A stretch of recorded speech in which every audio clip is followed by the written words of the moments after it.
What is up, folks? So this video is long overdue and a little sad but true. I sold my full modded set of Contax Zeiss lenses, and for the most part, I do not regret it. You know, the truth is, I just do not have the patience, and when it comes to dealing with vintage lenses, you really do have to be a patient man.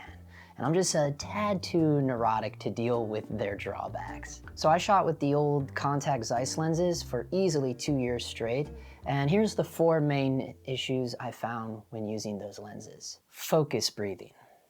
Now this varies lens to lens, but in my opinion, all of the Contax Zeiss suffer from a significant amount of focus breathing. And a lot of that is just due to the housing, which causes the image to shift quite noticeably, especially when doing a fast rack focus.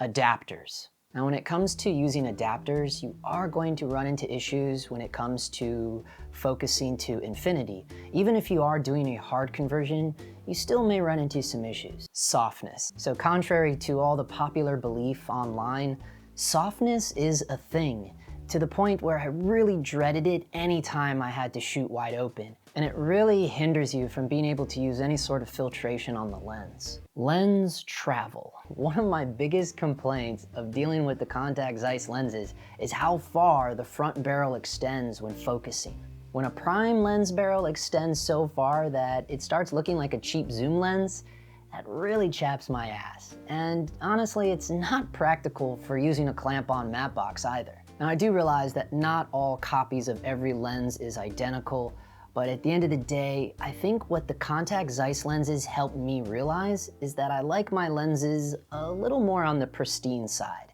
In other words, if I want my glass to have any sort of flaws, I want to be able to create those flaws myself. But more on that in a minute. It actually wasn't until last fall when I received the RED Komodo that I really started noticing some pretty big issues when using the Contax Zeiss on that Super 35 6K sensor. And honestly, they were issues that I never noticed before on the tiny 4/3 sensor of the Pocket 4K, even with a Metabone speed booster. It's amazing what twice the resolution will reveal. So on 2 different jobs, on 2 separate occasions, 2 different first ACs were reporting to me on issues with softness and focusing. And then when I had to do green screen work with those old Zeiss lenses, they just were not rendering well at all on that 6K resolution. And I just finally said, enough is enough. The Contax gotta go. And away they went. So most of you that are over on my Instagram, and certainly all of my Dog Times Patreon members, they already know, but a lot of people here on the YouTube don't realize that since around November 2020, all of my content has been shot pretty much exclusively on the Zeiss Milvus. These are my replacements. Roll the tape.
All right, so first, I think it would be cool to do a little history, but obviously, I think most of you already know a lot about Zeiss, probably if you're already watching this video, so feel free to skip to the next chapter. They're down here. If not, then let's dive into that real quick if you're completely new to this whole world of Zeiss. So the Zeiss Classics, otherwise more commonly referred to as either the ZEs or the ZF.2s, they were the generation of Zeiss that were rolled out in the early 2000s, and they came after the Contax, but way before the Milvuses. The CP1s and the CP2s are just rehoused classics, and I do believe that Zeiss themselves even admitted to that, specifically with the CP2s. However, I have shot with the CP2s before, and at the time, you know, I was not impressed. Also, that was way before I did my RED training, so maybe my frustration with the lenses actually had more to do with my ignorance of the camera at the time.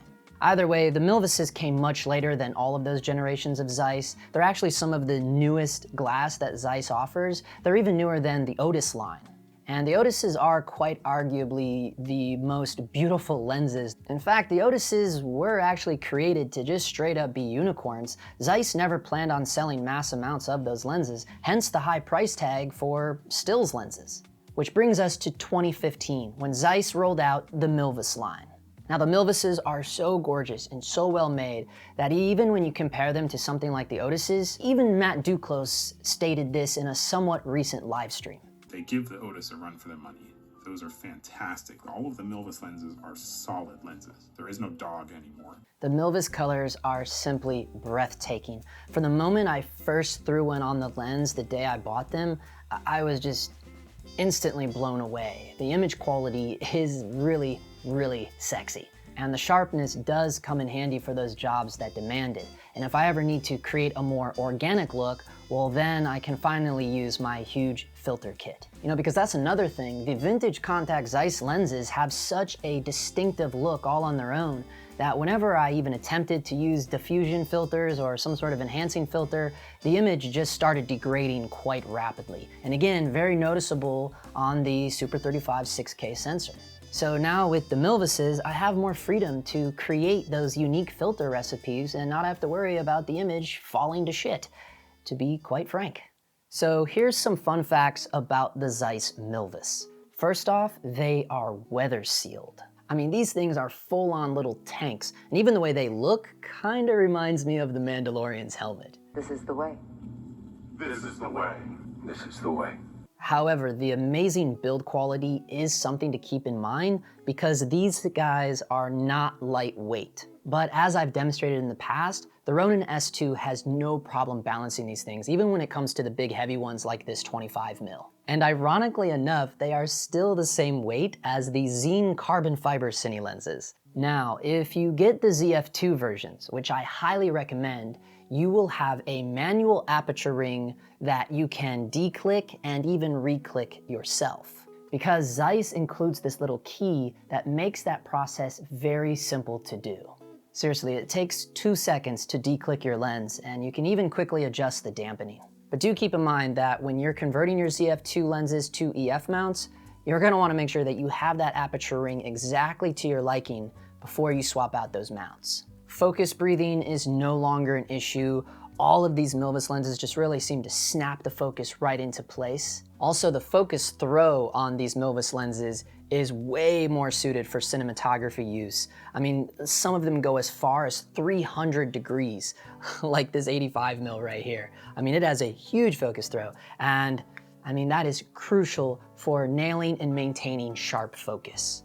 Now, as far as that heinous barrel travel, that's no longer a real issue either anymore. However, you know, the 35 and the 50, they still have very slight barrel travel. I mean, you can see how minimal it is, even on this 50mm.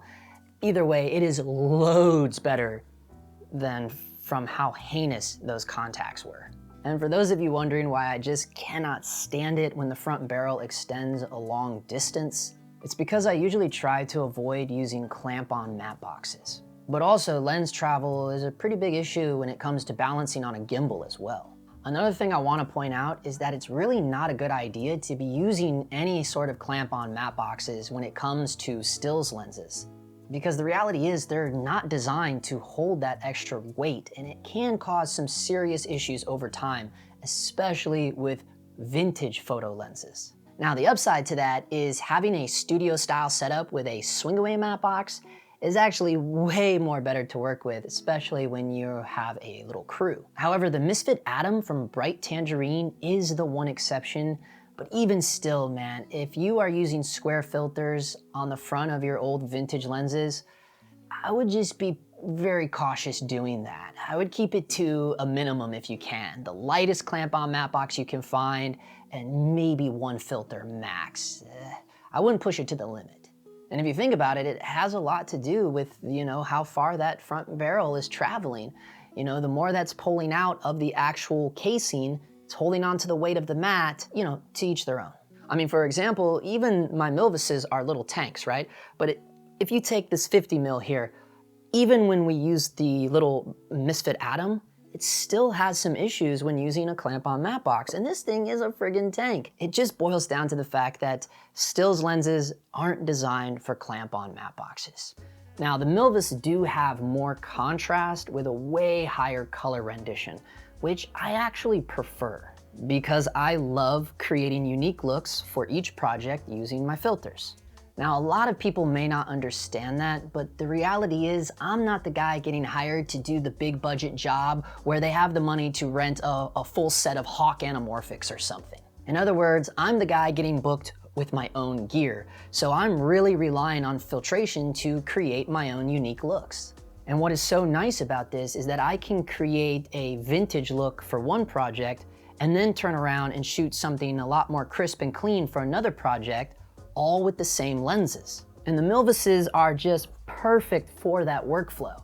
And that's because they were designed for high dynamic range cameras of resolutions up to 6K and beyond. Now, as far as color temperature goes, the Milvuses are definitely way further on the colder side versus the Contax Zeiss, but that's something else that I actually prefer as well. Now, a lot of these new Milvus lenses have a completely new optic design that's quite different from all of their predecessors, even the Otises. The Milvus lenses that have that updated optic design are the super speeds, the 25, 35, 50, and 85, and even this little 18mm f2.8. However, this little 35 f2 does not have the newer optics. It has the same glass that can be found in the older classics. Now, if you're wondering why I have both the 35 f1.4 and the f2, it's because the little 35 f2 pairs really quite nicely with this little 18mm. So if you shoot a lot of gimbal or handheld, this little duo right here will serve you well. Now, the sad thing is I do not have my 35 1.4 with me today because it's been in the Zeiss service center for quite a while now. But again, that is another upside when talking about using newer Zeiss lenses, is that you can still send them into Zeiss to be serviced. So just a little quick story on that. The 1.4 fell off the camera cart and it got busted. Now, that's a lot of the reason why I have the Milvuses in this case that was actually designed for the CP2s. And the reason why I have it is because I got it super dirt cheap. Before that, I was keeping all of my lenses in a different case, and it was just padded dividers. Well, that case fell off the camera cart. It was closed, but it fell off the camera cart, but because it was just little padded dividers, some of the lenses still knocked into each other quite hard because it fell off the top shelf of the cart. And needless to say, the 35 got busted up pretty bad. Either way, I took it to Too Close, and then they shipped it off to Zeiss.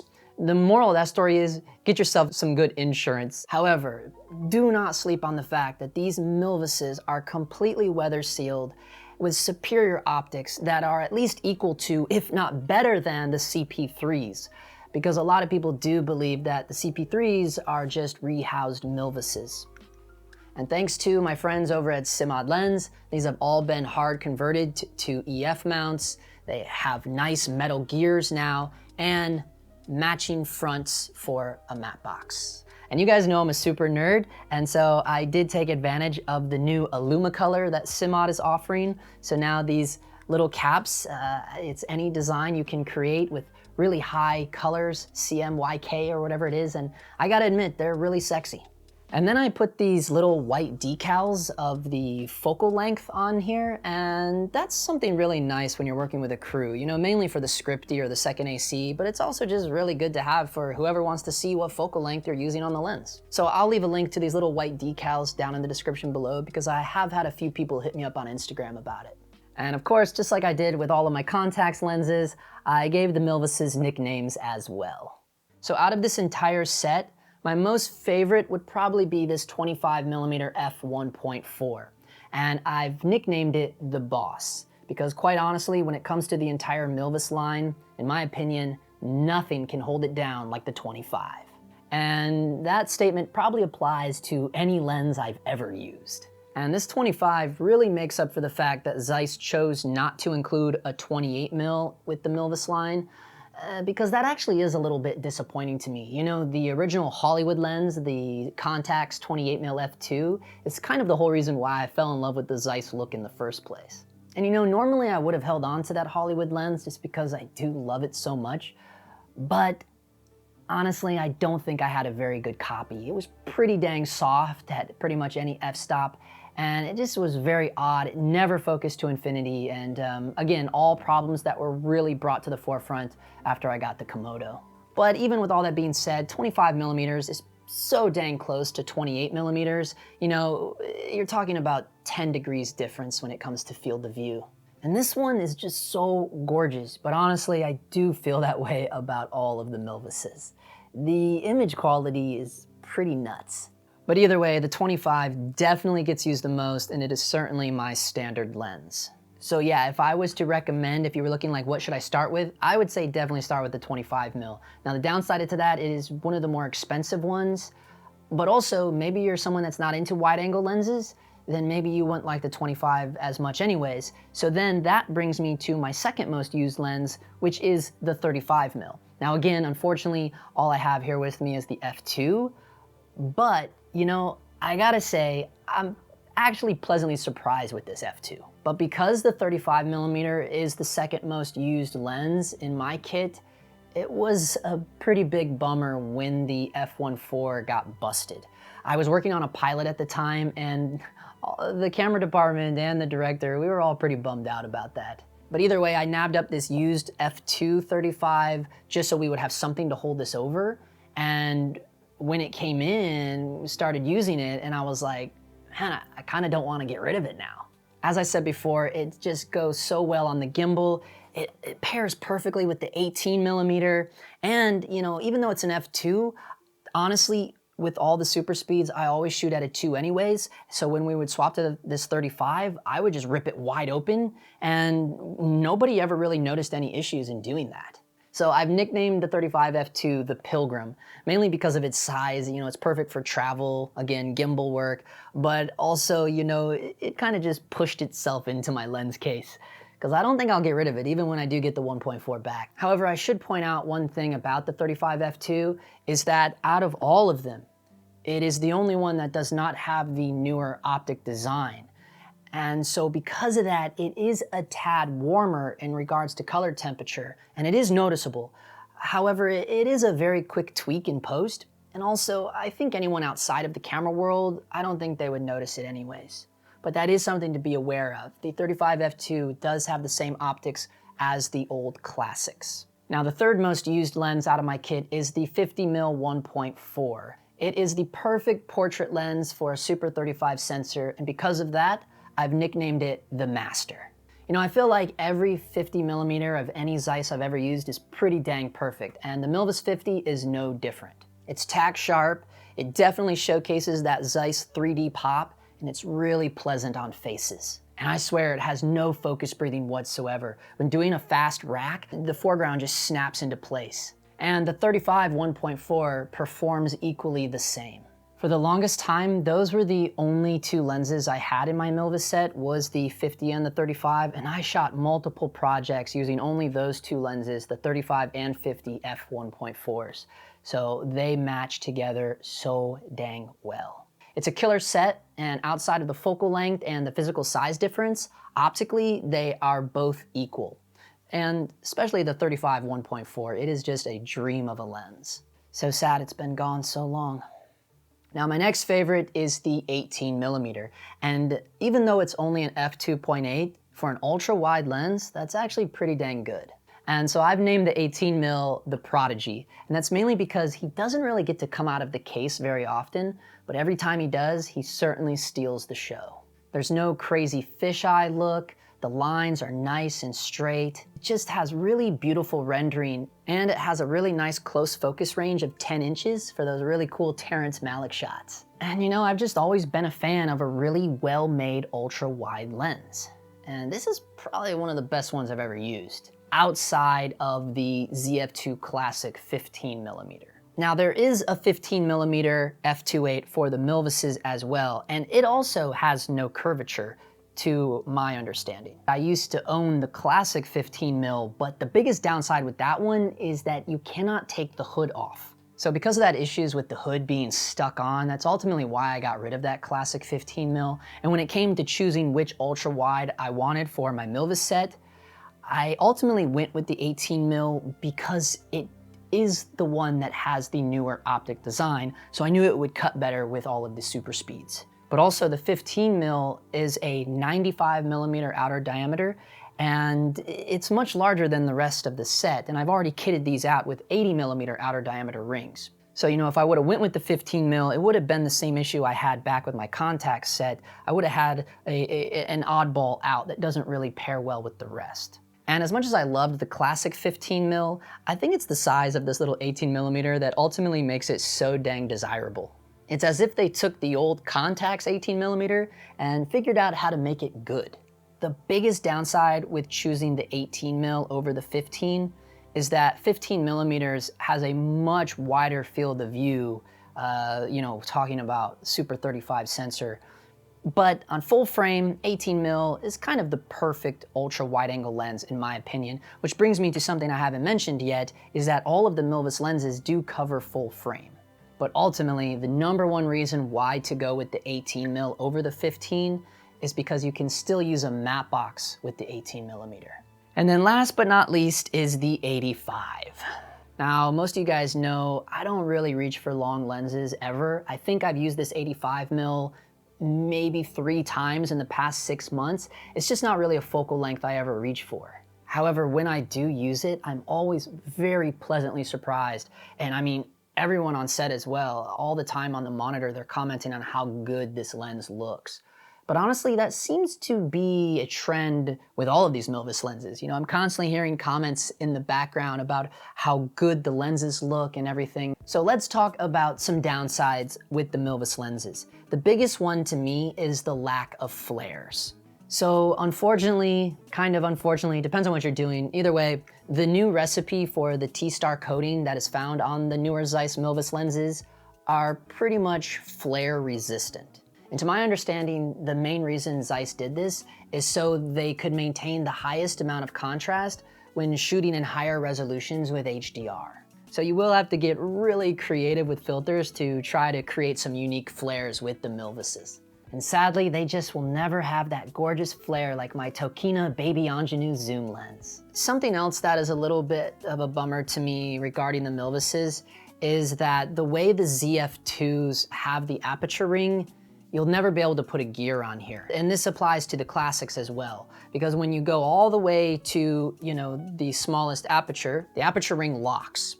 And they did that because if you put this on an actual Nikon camera, you set it to that lock position so then the camera can have complete control of the lens. So unfortunately, you know, that's a bit of a bummer. You'll never be able to have a real gear on here. So even though the Milvus lenses are not true cine lenses and they still do not match in physical size, at the end of the day, they are still super well-built lenses. They're all weather guarded, and optic-wise, I mean, you get some superior optics out of these things. And at the end of the day, they are still a fraction of the cost of really high-end Zeiss cine lenses. I know plenty of guys that prefer the Milvuses over the CP2s and even the CP3s, which is funny because I'm pretty sure the CP3s are rehoused Milvus optics. I could be wrong about that. The funny thing is, Zeiss actually created the Milvus line with cinematographers in mind. That's the whole reason they made them weather sealed and allowed the option to declick the aperture yourself. And hey, you know, one day these Milvus lenses, they're gonna be vintage too, as well as you and I. Oh, youth. So there you have it, folks. Look, I get it. I mean, I am just like you. I have a special place in my heart for vintage lenses. And if I was an uber wealthy man, I would have this modern set and a separate vintage set.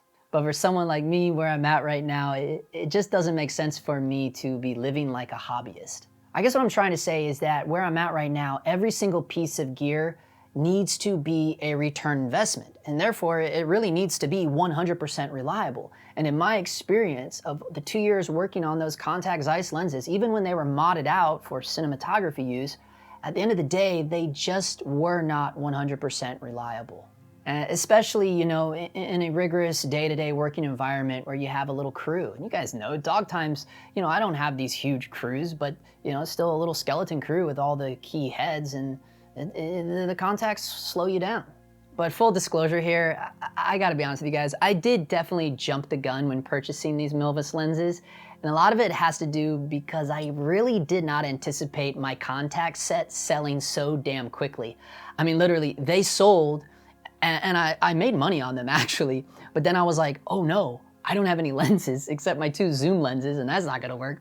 So, you know, I just jumped the gun. There was a guy up in the valley, and I ran up there, and you know, he had the 50 and the 35 1.4s, and I mean, instantly putting them on the camera, I was really blown away. I mean, the quality difference between these Milvuses versus the Contax, especially when looking on the monitor, you know, of the Komodo, it's like, whoa, it's a big difference.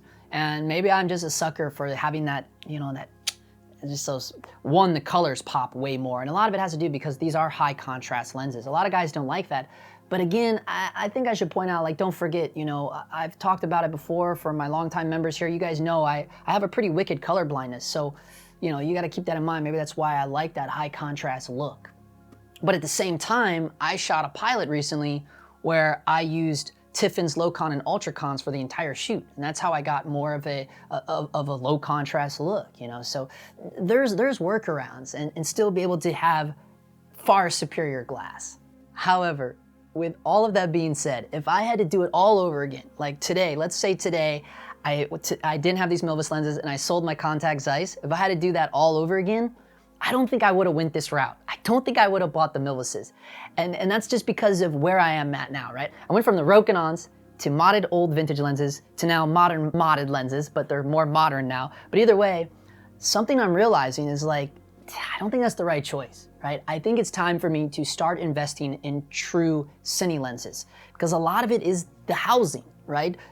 I talked about it in this video. There's no physical aperture ring here. They're all different sizes and weights. You know, it's like, even though, you know, I can put these gears relatively in the same exact position, it's not gonna change, you know, the size difference of these lenses, right? So having them with my first AC and a little crew, these things still give us speed bumps on set. It's still a slowdown.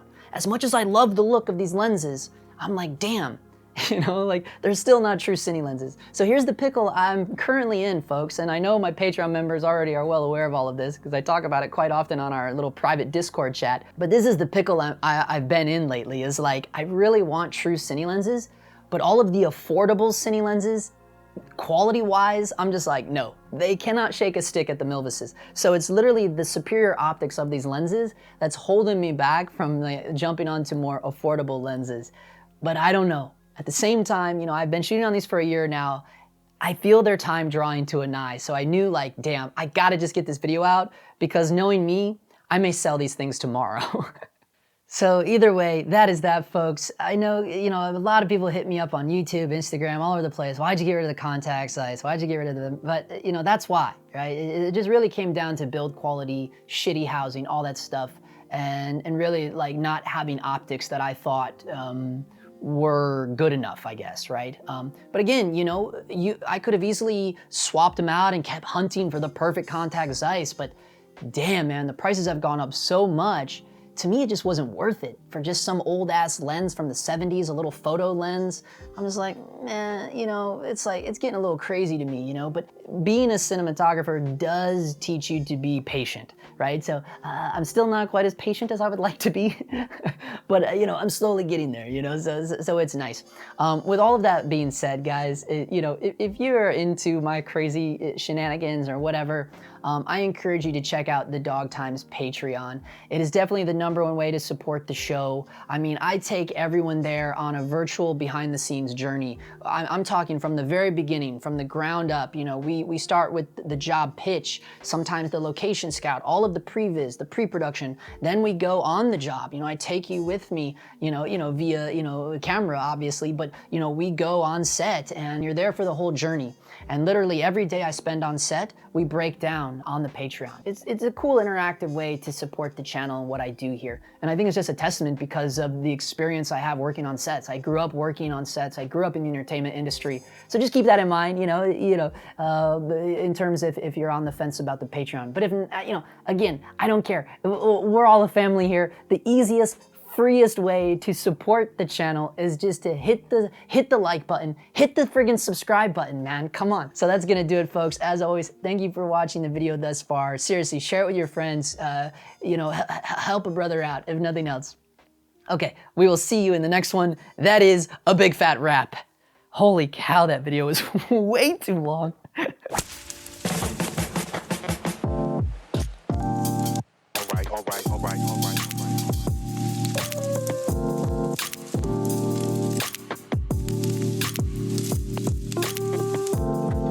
right. Whoa, I think my butt got sore. I gotta get a cushion. I gotta get a cushion for my tushy in this hard seat here. You see? Okay. Yeah, I didn't even get to show my fucking badass new shirt, dude. Get that bitch on camera. Death wish. Yes, Clarice. Yeah. Ah, there's no lenses in there. Whoops, might need that.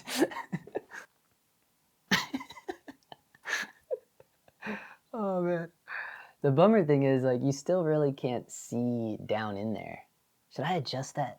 I am using the autofocus of the RED Komodo, and it's been in beta for well over a year now. So if that camera is soft, just blame it on Red Digital Cinema. Boy, that sound like a fucking commercial or what?